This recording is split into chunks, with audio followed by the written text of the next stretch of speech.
welcome to the White Box. I'm Joe Beretta. And I'm Steve Zaragoza. And we're doing the SourceFed thing.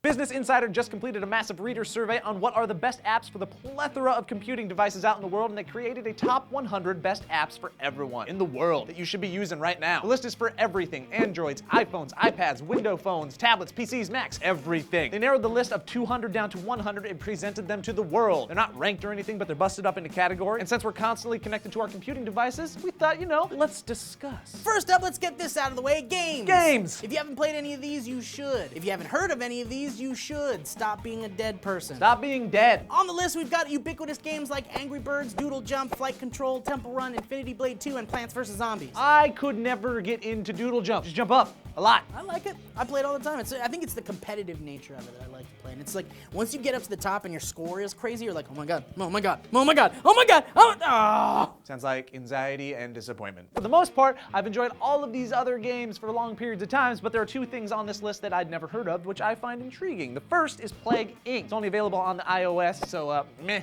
to that. But for 99 cents, you get to develop a disease that will kill everyone on the planet. You have to grow it and perfect it and make it resistant to antibodies. Take out the human race before it takes out you. Cool, dark, and cool. Very dark. I'm kind of afraid to even try that game. The other is a mobile version of the old school Grand Theft Auto 3. For $5, you can return to Liberty City and be a horrible human being. It's available on Android and iOS. Personally, I think one game is missing from this list, and that's Jurassic Park Builder. I love it very much. In fact, you will find me or Lee playing that game in the writer's room in between writing, and sometimes not. Moving on from games, in the productivity category, one of the apps that jumped out at me personally was Card Munch. What'd you call me?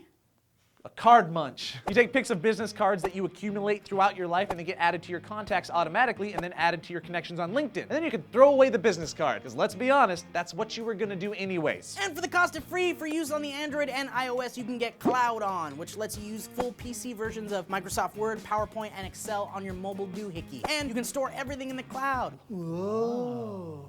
And for music, I know you all know about it, but I love GarageBand for iOS. It's perfect for the musician on the go, and there's no PC equivalent for some reason. I love it. And when you're done making your song on GarageBand, you can upload your art using the Soundcloud app that will automatically share your work across social networks with other musicians so they can make fun of your shitty song. And of course, there's always Pandora and Spotify. Both are must-haves on any device. Then there's this one called TuneIn, which I've never heard of. Have you heard of it? Nope. No. It's a free radio streaming app that connects you to 70,000 radio stations and millions of on-demand programs. And I don't know if you guys know or not, there's a lot of good stuff on the radio. Like a lot. It's like the original OG podcast. Anyway, you guys, there are a bunch of really cool apps on the list for finance, reading, and photos and all that good stuff, and we just don't have enough time to talk about them all. So follow the link in the description to all the appy goodness. And before you go, let us know what your favorite apps are in the comment section down yonder. Please like the video, subscribe to the channel, and hit this annotation for more SourceFed goodness. I'm Joe Beretta. And I'm Steve Zaragoza. What's your favorite dinosaur in your Jurassic Park app?